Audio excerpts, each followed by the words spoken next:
예, 우리 짧은 간증이지만 정말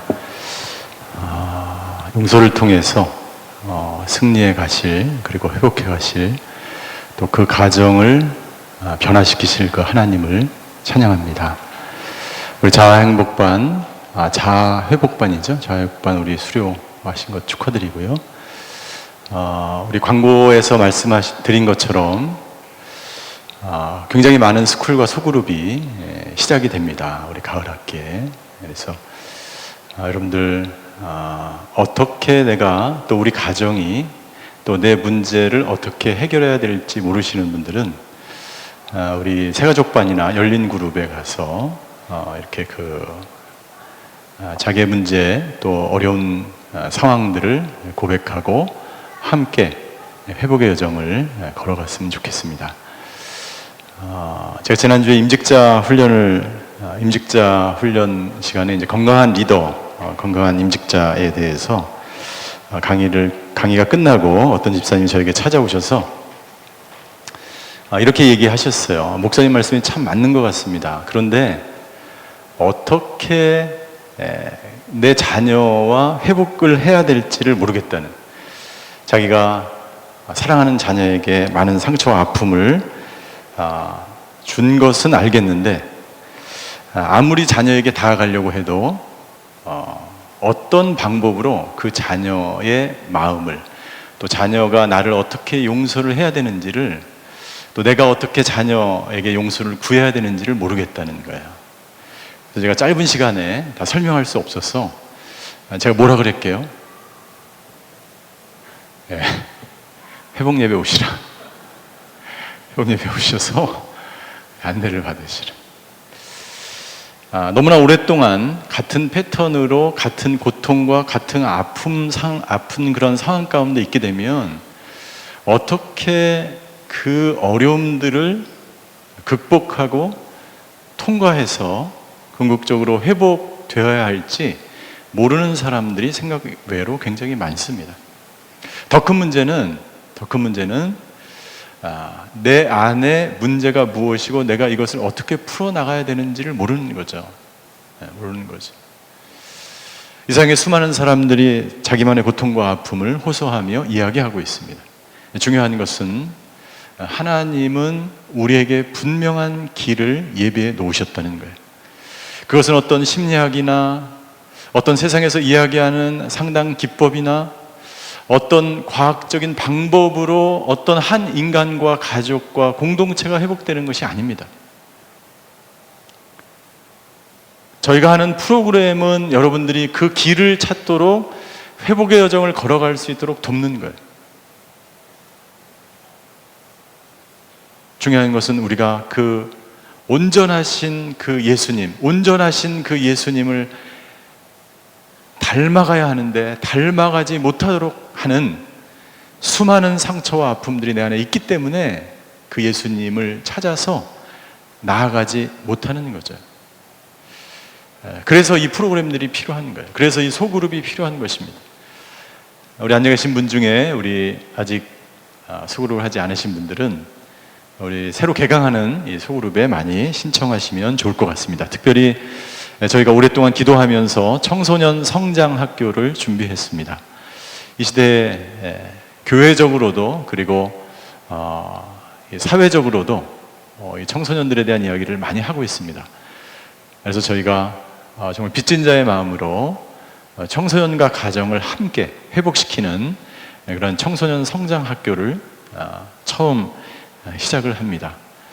오늘에게 오랫동안 있었던 청소년 훈련에 관한 그런 컨텐츠와 그리고 저희 회복사역이 지금까지 해왔던 그런 컨텐츠를 같이 융합해서 이 청소년을 살리고 청소년이 있는 그 가정을 살리는 그런 사역입니다.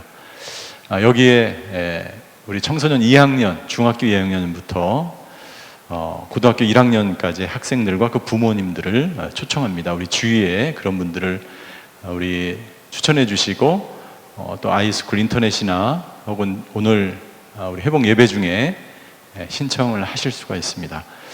교사를 모집합니다.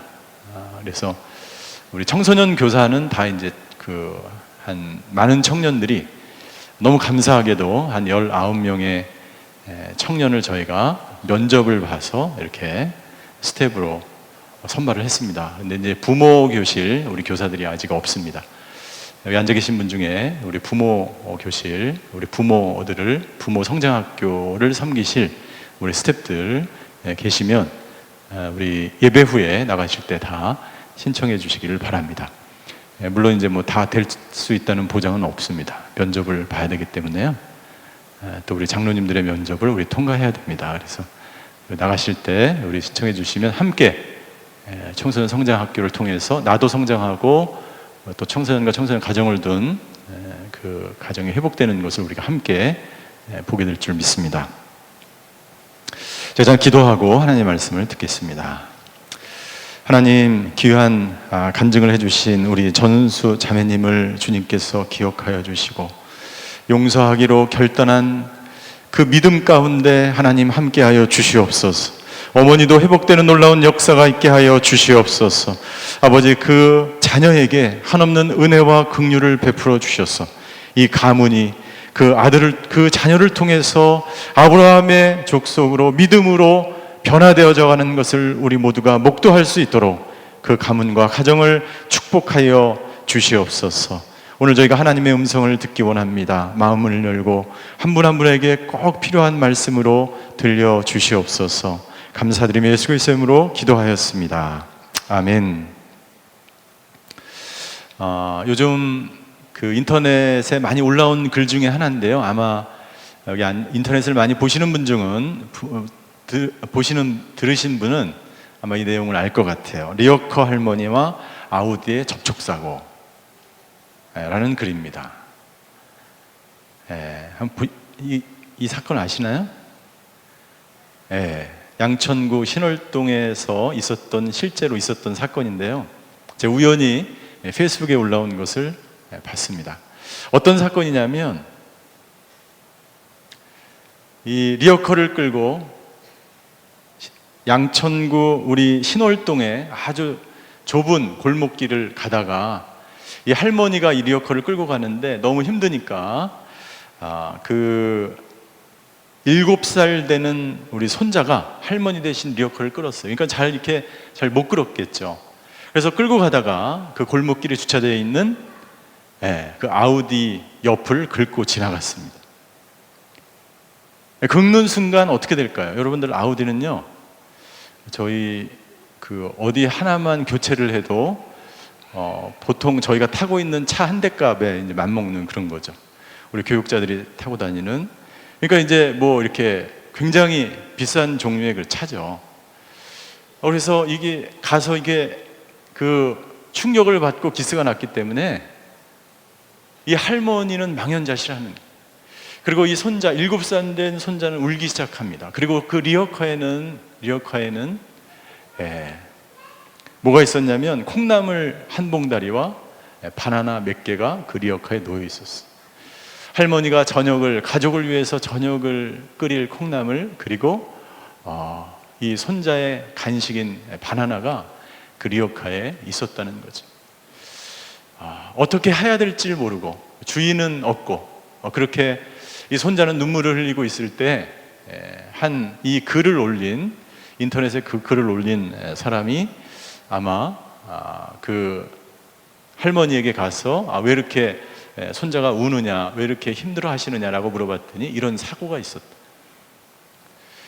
그래서 거기 차에 있는 전화번호로 이 주인을 불렀습니다. 여기 이제 이러이러한 사건이 있는데 어떻게 좀 어디 계시냐. 그랬더니 그 주인이 10분 후에 나타났어요.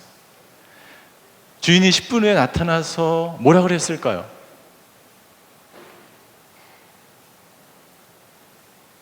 (10분에) 나타나서 뻔하지 않습니까? 뭐라 그랬을까요? 주인이 나타나서 할머니에게 죄송하다고 죄송합니다. 이렇게 좁은 골목에 이 차를 세워놔서 이런 일이 발생했네.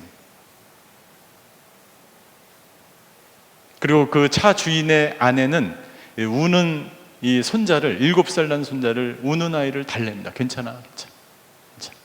우리가 잘못했어. 내가 잘못했어.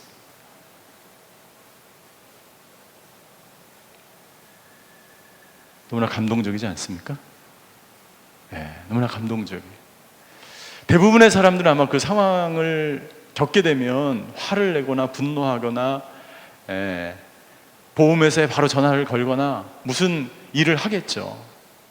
근데 와서 먼저 차주가 먼저 잘못했다고 용서를 비는 거예요.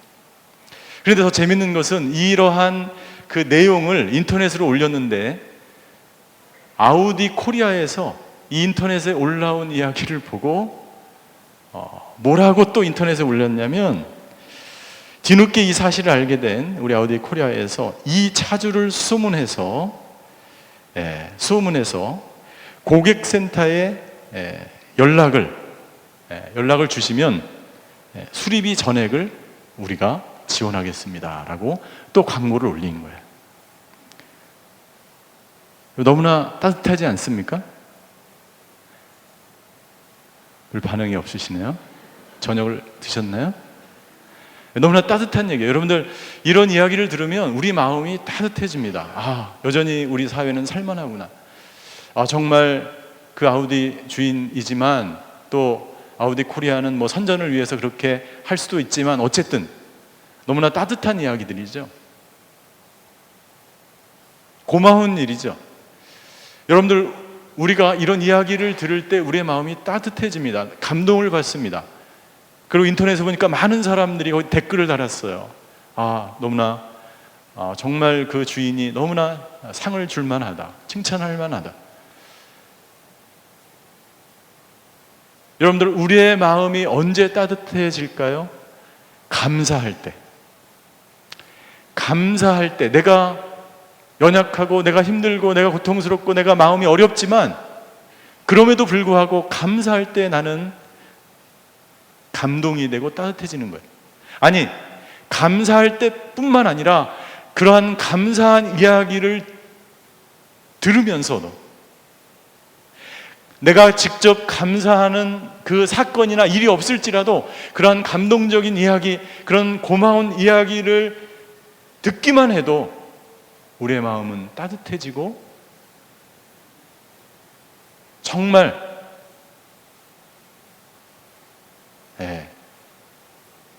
기쁨이 우리 안에 회복되기 시작한다는 것이죠.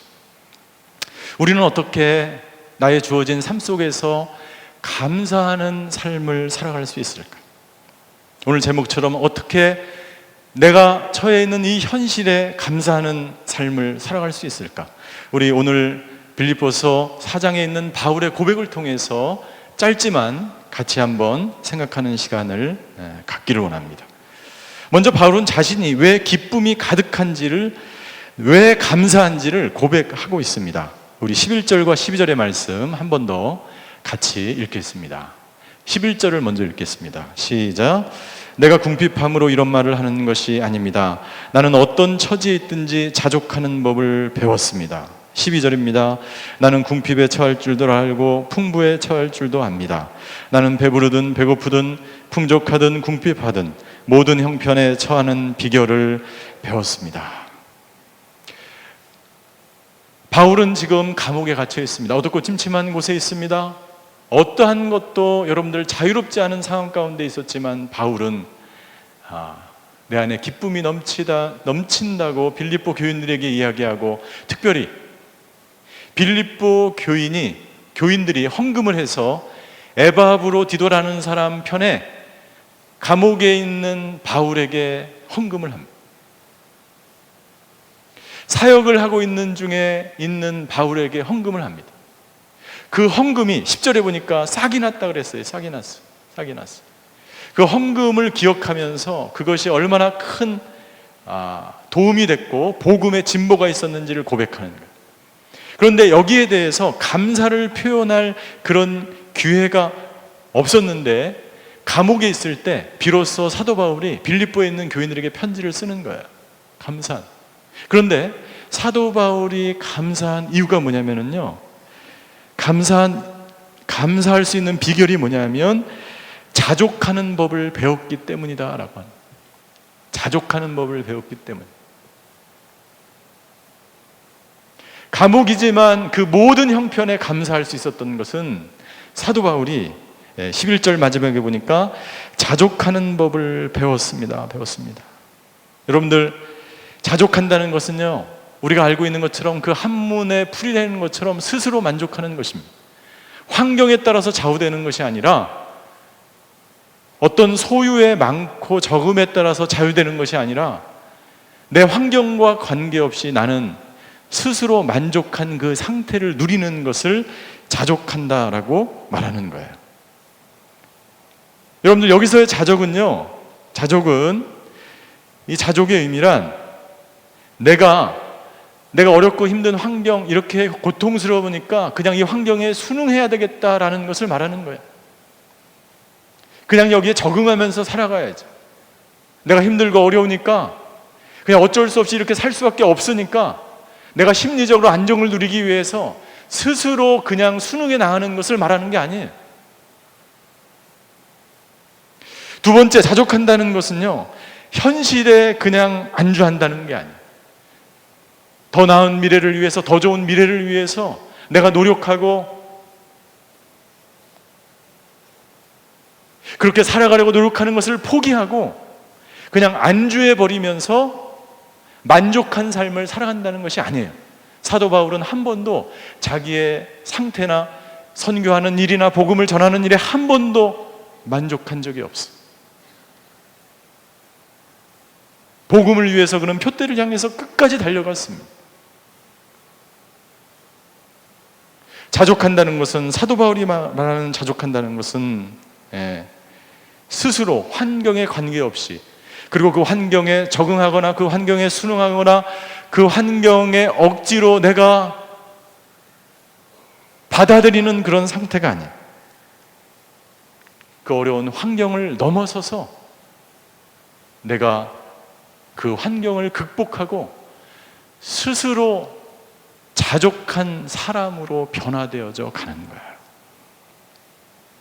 13절에 보면 이것을 분명하게 알 수가 있습니다. 우리 13절 너무나 유명한 말씀이에요. 우리 13절을 한번 같이 읽겠습니다. 시작. 내게 능력 주시는 분 안에서 내가 모든 일을 감당할 수 있는, 여러분 이거 너무나 잘 아는 말씀이죠. 내게 능력 주신 분 안에서 내가 모든 일을 감당할 수 있습니다. 여러분들, 많은 사람들이 이것을 해석할 때 이 구절 한 구절만을 가지고 기도하거나 이 한 구절만을 가지고 나의 삶에 적용할 때 오해할 수가 있어요. 내가 능력 주시는 자 안에서, 하나님이지 않습니까? 예수님이지 않습니까? 내가 능력 주시는 자 안에서, 그분 안에서 나는 모든 것을 다 가능하게 할 수 있다. 기도만 하면 모든 것을 다 가능하게 할 수 있다. 내가 하나님 안에 있으면 그 어떤 것도 나는 능력 있는 삶을 살아갈 수 있다. 그런 말이 아니에요. 그런 말이 아니라 이것은 11절과 12절을 해석하는 말입니다. 내게 능력 주시는 바 안에서, 하나님 안에서 나는 모든 궁핍과 환난과 비천의 처함과 낮아짐과 고생과 그 모든 것들을 감당할 수 있다는 거예요. 할렐루야. 그러니까 여러분들, 사도 바울이 스스로 자족할 수 있었던 것은 무엇 때문이었어요? 내게 능력 주시는 자. 사도 바울이 자족할 수 있는 근원은 바로 예수님이셨어요. 사도 바울이 그 감옥의 모진, 어렵고 고통스러운 외로운 그 모든 환경을, 복음을 전하면서 그가 수많이 겪었던 그 아픔과 고통들을 이겨나갈 수 있는, 감당할 수 있는 그 비결은 바로 예수님 때문이었다라고 고백하는 거예요. 내가 능력 주신 자 안에서 내가 모든 일을 다 할 수 있다. 나는 슈퍼맨처럼 다 할 수 있다라는 말이 아니에요. 이 빌립보서, 이 본문의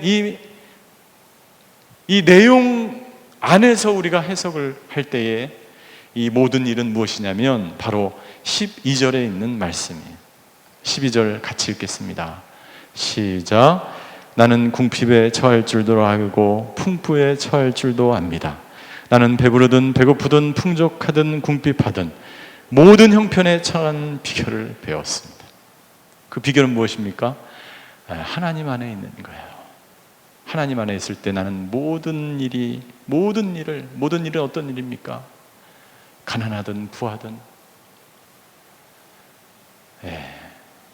궁핍에 처하든 연약하든 강하든 그 어떤 상황도 나는 감당할 수 있고 이겨낼 수 있고 그 모든 것들을 나는 감당할 수 있다라고 고백하는 것입니다.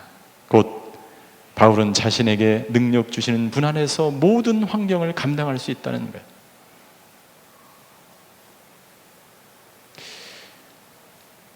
바울의 자족하는 그 비결은, 그래서 날마다 감사할 수 있는 비결은 소유에 있지 않았어요. 우리는 더 많은 것을 소유함으로 행복을 누리려고 합니다.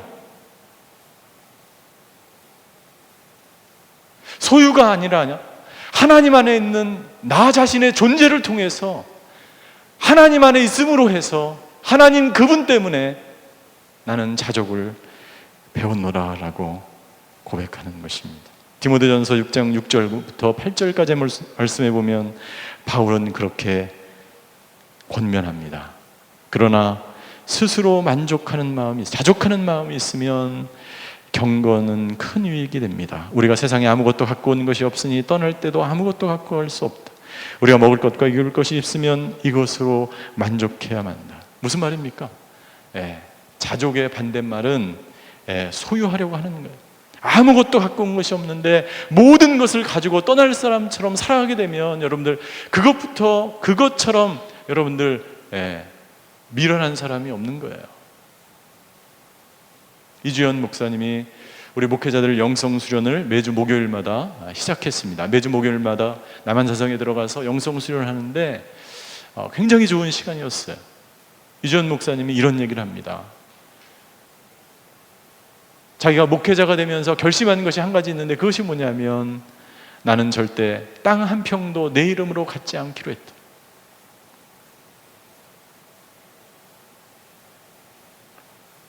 땅 한 평도 내 이름으로 갖지 않기로 했다. 그의 결심을 언제 했냐면 어느 사람이 어느 굉장히 돈이 많고 막 그런 사람이 이제 교회에 왔는데 이 사람이 교회를 열심히 섬기는 거예요. 막 그 교회 헌금도 하고 뭐 열심히 섬기고 그러다가 어느 날 이제 목사님에게 찾아와서 제가 목사님을 위해서 차를 선물하겠다는, 가장 좋은 차를 선물하겠습니다. 그러더니 목사님을 오라는 거예요. 그래서 압구정 거기 내거리에 거기에 그 차들이 쫙 있잖아요. 뭐 여러 가지 차들. 그래서 이 차 회사 중에서 가장 마음에 드는 회사를 골라라. 그래서 그 회사 전시장으로 갔어요. 전시장으로 갔는데 여기서 가장 좋은 차를 골라라. 그래서 이주연 목사님이 가장 비싼 차 같은 거를 지목했는데 2억이 된다는 거예요. 저는 잘 모르지만 장로님 그 가격이 그 정도 차도 있습니까? 그래서 이 차 주인이 속으로는 놀랬겠죠. 모르겠어요. 놀랬는지 안 놀랬어요. 놀라면서 그러면은 이 차로 하시겠습니까? 근데 이주연 목사님이 나는 지금 타고 다니는 이 중고차로도 충분합니다. 나는 더 이상 더 좋은 차와 더 좋은 새 차와 더 새 것이 필요하지 않습니다. 그러고 나서 얼마 있다가 이 사람이 내가 목사님 명의로 땅을 사서 교회를 짓겠습니다. 그래서 그때 목사님이 이 사람을 불러서 혼냈어요. 그리고 혼내고 교회를 내쫓았어요. 뭐라고 혼냈냐면 교회는 모든 사람이 함께 지어져 가는 것입니다. 당신이 교회에 와서 이것도 하고 저것도 하고 당신이 다 하면 다른 사람은 아무것도 할 일이 없어. 그런 사람은 우리 교회는 필요치 않습니다. 나는 내 이름으로 땅 한 평도 갖지 않기로 결정했습니다. 여러분들, 이 세상에, 여러분들 한국 사회의 모든 목회자들이 만약 그런 선언을 한다면 우리 교회가 변하지 않을까요? 소유가 아니라 자족하는 법을 우리가 배울 수만 있다면 한국 교회뿐만 아니라 이 땅이, 이 세상이 변화되지 않을까요? 날 구원하신 주라는 찬양이 있어요. 여러분들 이 찬양을 들으면 아마 아실 거예요. 제가 부를 수는 없어요. 아시는 것처럼 고음이 안 되기 때문에 제가 가사만 불러드릴게요. 너무나 은혜스러운 찬양이죠. 날 구원하신 주, 날 구원하신 주 감사, 모든 것 주신 감사. 지난 추억이네 감사, 주 내 곁에 계시네. 향기로운 봄철에 감사, 외로운 가을날 감사, 사라진 눈물도 감사, 나의 영혼 평안해. 감사할 때 우리는 가장 평온을 느끼는 거예요. 감사할 때 가장 따뜻한 거예요.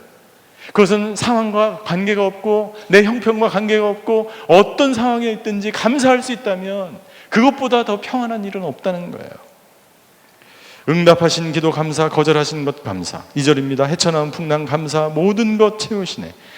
아픔과 기쁨도 감사, 절망 중 위로 감사, 측량 못할 은혜 감사, 크신 사랑 감사. 크신 사랑 감사. 하나님이 당신을 얼마나 사랑하셔서 당신을 이곳으로 불러주셨는지. 길가의 장미꽃 감사, 장미꽃 가시 감사, 따스한 가정 희망 주신 것 감사, 기쁨과 슬픔도 감사, 하늘 평안을 감사, 내일의 희망을 감사, 영원토록 감사. 나는 저와 여러분들이 바울처럼 자족하는 그러한 사람으로 살아가시는 저와 여러분이 되시기를 주의 이름으로 축원합니다. 인간은 끊임없이 소유하려고 하기 때문에 불행한 거예요. 바울은 감옥 안에서 나는 풍족합니다, 나는 만족합니다, 나는 감사합니다, 나는 기뻐합니다 라고 말합니다. 감옥 안에서 바울은 갇혀서 나는 부족합니다, 나는 배고픕니다, 나는 굶주렸습니다, 나는 슬픕니다, 나는 억울합니다, 나는 원망합니다 라고 말하지 않고 끊임없이 여러분들 하나님과 함께, 예수님이 그의 존재의 근원이고 예수님만이 그의 자족하는 근원이기 때문에 그는 감옥에서 감사, 기쁨을 외치고 있는 거예요.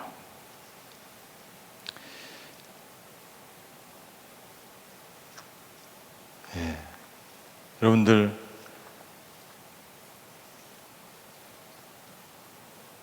우리는 너무나 많은 것에 집착하며 살아갑니다. 모두가 다 사실은 소유하려고 하기 때문에. 누구를 위해서 소유하는 것입니까? 자기 자신을 위해서 소유하려고 하는 거예요. 인간은 끊임없이 소유합니다. 물질에 대한 소유, 자녀에 대한 소유, 모든 것을 다 인간은 소유하려고 합니다. 거기에 두려움이 있고 거기에 불안이 있고 거기에 슬픔이 있고 거기에 절망을 겪게 되는 거예요. 우리 교육자들이 회의를 하는데 어느 날 원래 회의 주제와 다르게 자녀들에 대한 얘기를 1시간 반 동안 하게 됐어. 자녀들이 어떻게 키우고 있냐, 너희 청소년들과 대학생들. 그래서 어떤 목사님이 이런 얘기를 하는 거예요. 이 아내가 너무 자녀를 그냥 공부하고 막 여기에 하다 보니까, 이거는 꼭 공부만이 아니라 어떤 어머님들은 이 노는 꼴을 못 보는 거예요. 그러니까 토요일 날도 책상에 딱 일어나서 정시에 학교 가는 시간에 앉아서 책상에 딱 앉아야 돼요. 여기 혹시 그런 부모님도 계세요? 좀 토요일 날 늦잠도 자고 이래야 되죠. 그리고 항상 건설적인 활동이나 건설적인 뭔가를 해야지 불안하지 않는 거예요, 부모들이. 그렇게 혹시 자라나신 분 계세요? 그러니까 아빠는 그게 그렇게 키우면 안 된다는 거예요. 자유롭게 좀 토요일 날 늦잠도 자고 밖에 나가서 놀기도 하고 좀. 근데 이 아들인데 이 아들이 학교 가는 걸 너무 좋아하는 거예요. 학교를 너무 좋아해요. 왜? 학교 가서 막 마음껏 놀 수 있으니까. 놀 수 있으니까. 그래서 아빠가 이 아들을 보면서, 이 아들이 이제 막 고등학교를 가고 이래야 되는데, 그래서 이 아빠가 이제 아들에게 조언을 하는 거야. 아들아, 네가 이 집을 탈출할 수 있는 방법을 알려줄게. 탈출할 수 있는 방법을 알려줄게. 네가 이 지방에 있는 고등학교에 가는 거야. 대한학교나 이런 항공학교, 외국인 학교 많잖아요. 그래서 네가 이 지방에 있는 학교에 가는 게 네가 참된 자유를 빨리 찾는 길이야. 아들한테 이제 알려준 거야. 아들이 이제 그 고등학교 입학 지원서를 쓰면서 이제 지방에 얻는 고등학교 선생님이 물어보니까 너 왜 여기를 가려고 그러니? 그랬더니 집을 탈출하기 위해서 간다. 나중에 이제 학부모 어머니를 오라 그랬어요. 그래서 엄마가 불려가가지고 아니 얘가 왜 이 고등학교를 썼죠? 그랬더니 이제 그 선생님이 이 아이가 이제 집을 탈출하기 위해서 간다는 거죠. 집에 와가지고 이제 누가 이제 혼났을까요? 아들이 아니라 아빠가 이제 혼난 거예요.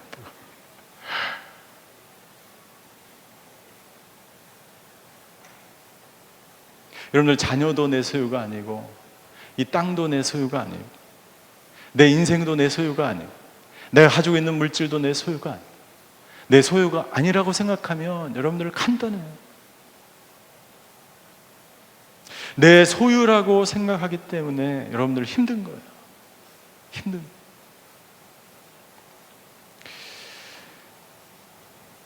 누가복음 14장 26절에 보면 예수님은 이렇게 이야기합니다. 소유하는 것과 물질에 얽매여 사는 삶을 비교하는 거예요. 자족하는 삶과 소유하는 삶을 비교하는 거예요. 우리 26절 같이 읽겠습니다. 시작. 누구든지 내게 오면서 자기 부모와 아내와 자식과 형제 혹은 자매와 자기 생명일지라도 나보다 더 사랑하면 내 제자가 될 수 없다. 여러분, 가족을 버리라는 말이 아니죠. 너의 가치 기준, 너의 우선순위가 무엇이냐고 물어보는 거예요. 이것을 14장 33절에 예수님이 이렇게 설명해 주세요. 33절도 같이 읽겠습니다. 시작. 이와 같이 너희 가운데 누구든지 자유소유를 다 포기하지 않으면 내 제자가 될 수 없다. 부모님을 섬기지 말라는 말이 아니죠. 효도하지 말라는 말이 아니죠. 자녀를 공부시키지 말라는 말이 아니죠.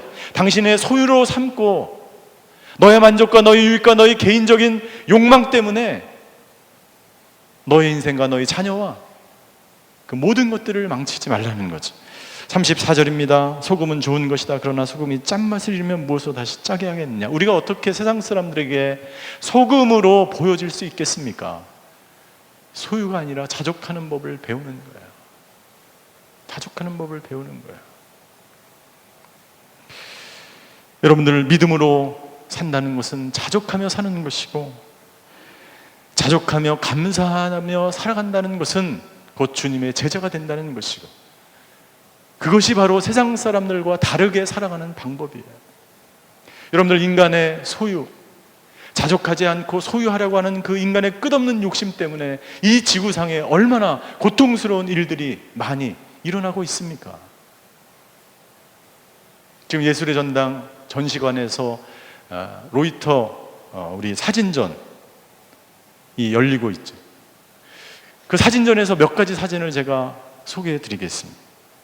인간의 이 소유하고자 하는 이 욕심이 얼마나 이 지구와 이 터전과 이 삶을 무너뜨리고 있는, 이 로이터 사진전은 가장 사진 찍은 기자들이 사진을 찍은 것 중에서 그나마 가장 아름다운 사진들이에요. 너무나 힘들고 고통스러운 것이 그 내면에 다 있습니다. 그 이면에는 너무나 흉악한 사진들도 많이 있겠죠. 인간의 소유가 얼마나 끔찍한가요? 이것은 2001년 러시아의 베케라는 그 바다에서 바다사자들이 잡혀서 그물에 갇혀 있는 거예요. 이 바다사자는 며칠 후에 마취 주사에 맞게 되고 죽음을 맞이하고 이 바다사자의 가죽은 벗겨져서 사람들이 입는 옷으로 팔립니다. 인간의 욕심이죠. 소유하려는 욕망이 얼마나 무서운 것입니까? 다음 사진 주세요. 예멘의 한 병원에, 예멘의 한 아프리카의 수많은 아이들이 전쟁 때문에 기근으로 죽어가는 사진입니다. 예멘의 한 병원의 아이가 영양실조로 울부짖는 장면. 전쟁은 무엇 때문입니까? 인간이 끊임없이 더 좋은 것을 차지하려고 하는 것 아닙니까? 다음 사진. 흐릿해서 잘 안 보이는데요. 루마니아의 부부가 에이즈에 걸린 자기 아이를 장례 치르기 위해서 데리고 가는 사진이에요. 다음 사진. 폭도들이 파키스탄에서 기독교인의 집에 불을 질렀습니다. 할머니가 망연자실하면서 전부 불타버린 자기 집 안에서, 우리 머리에서 잘 안 보이시는데 새장에서 연기에 질식돼 죽은 이 새를 쳐다보고 있는 사진이에요. 다음 사진.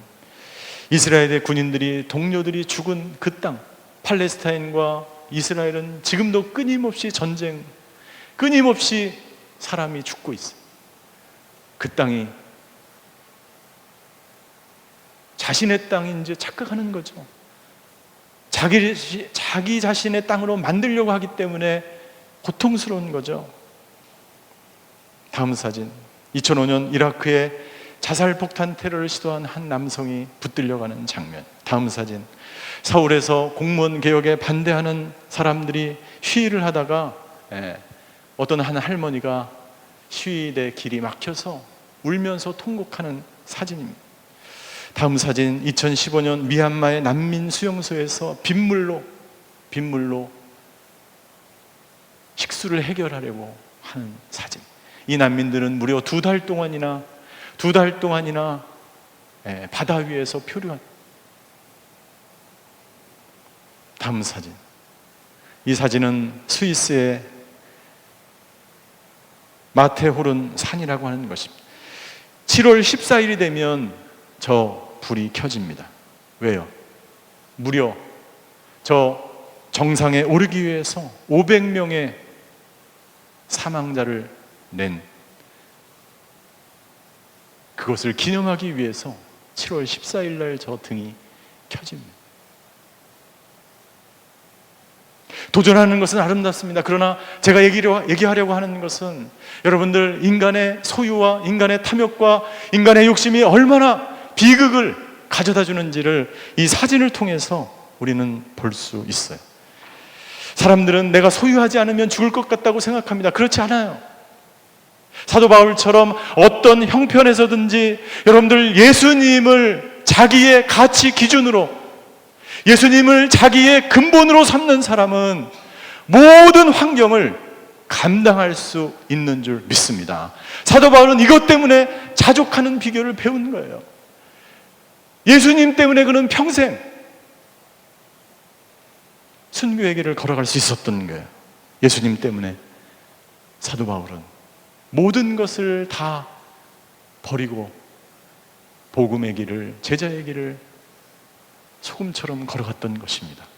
사랑하는 성도 여러분, 소유가 아니라 자족하는 법을, 이기적인 마음이 아니라 예수님처럼 십자가에서 자기 몸을 다 내어주시도록 우리를 사랑하셔서 희생하신 그 희생을 본받아 우리의 모든 삶 속에서 자족하는 법을 배웠으면 좋겠습니다.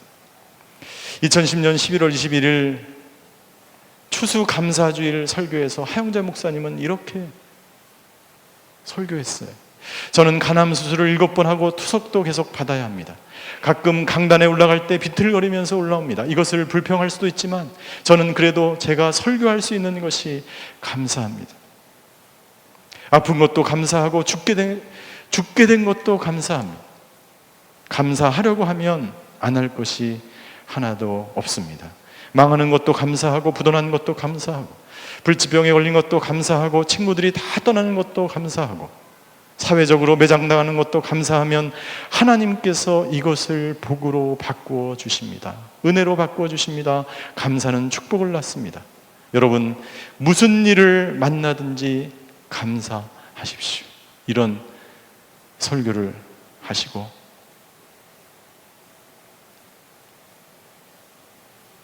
그 다음 해에 돌아가셨어요.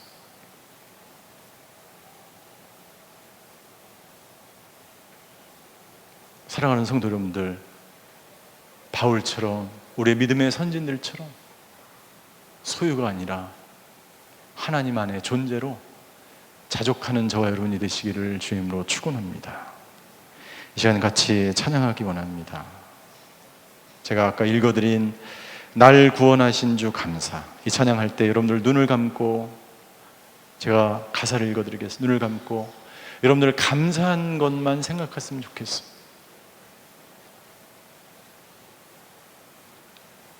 모든 일에 감사할 수 있어요.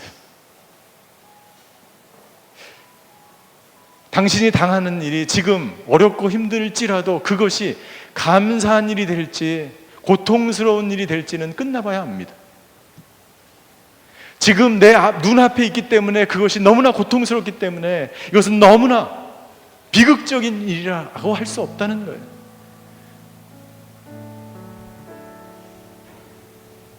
우리 이 찬양, 지금까지 우리를 인도하셨고 여러분들의 인생 가운데 함께 하셨던 그분 감사한 것들을 생각하면서 함께 찬양했으면 좋겠습니다. 날 구원하신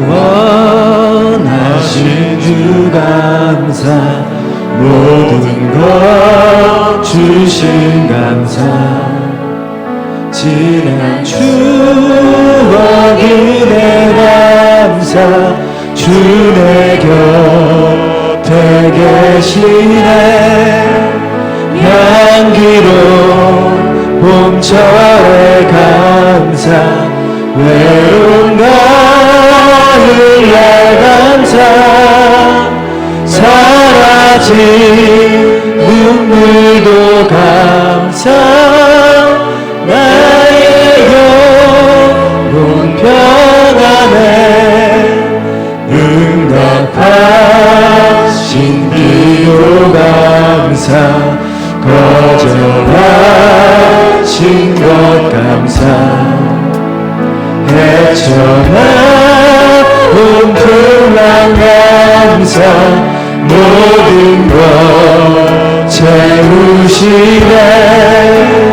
아픔도 기쁨도 감사, 절망 주 위로 감사, 증량 못할 은혜 감사, 크신 사랑 감사해.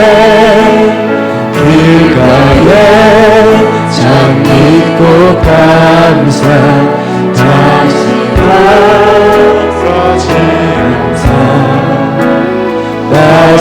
감사, 따스한 가정 희망 주신 것 감사, 기쁨과 슬픔도 감사, 하늘 평안을 감사, 내일의 희망을 감사, 영원토록 감사해. 이 시간 조용히 눈을 감고 기도하는 시간을 갖기 원합니다. 여러분들 하나님 앞에 무엇이 감사하십니까?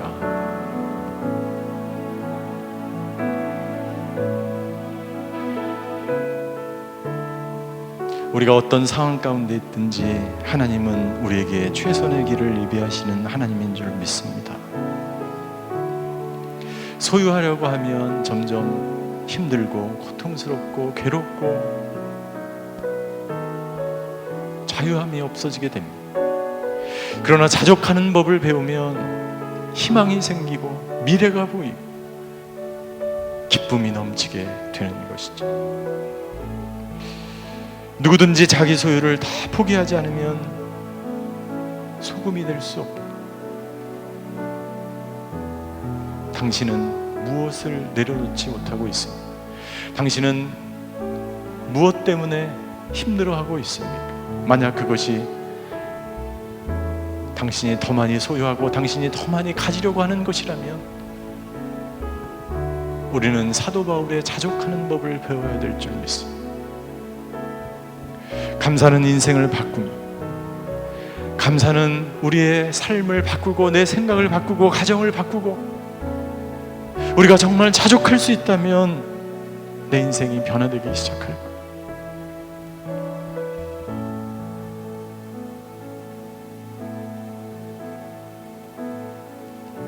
여러분들 지금까지 지내온 것, 사도 바울처럼 자족하는 법을 배우며 감사하는 인생을 살아갈 때 하나님이 당신과 당신의 가정과 당신의 가문에 놀라운 복을 부어주실 줄 믿습니다. 오 주여, 이 성경에 기록된 말씀처럼 나는 어떤 처지에 있든지 어떤 환경에 있든지 아버지 하나님, 그 모든 것에 자족하는 법을 배우는 저희들 되게 하여 주시옵소서. 아버지, 내 환경 때문에 좌절하고 낭만하고 근심하고 두려워하고 불안에 떠는 인생이 아니요, 하나님 앞에서 감사하며 기뻐하며 평강 가운데 지내는 삶을 살아가게 하여 주시옵소서. 그 모든 것에 감사할 때 하나님이 더 놀랍게 채워주시는 것을 우리 눈으로 목도하는 저희들 되게 하여 주시옵소서. 지금은 우리 주 예수 그리스도의 은혜와 하나님의 극진하신 사랑과 성령님의 감화 교통하심의 역사가 오늘 자족하는 비결을 배우며 날마다 삶 속에서 감사와 기쁨과 평강 가운데 살아가기로 결단하는 이 자리에 머리 숙이신 하나님의 사람들 머리 위에, 그의 가정과 자녀와 일터 위에 이제부터 영원히 함께 계시기를 간절히 축원하옵나이다. 아멘.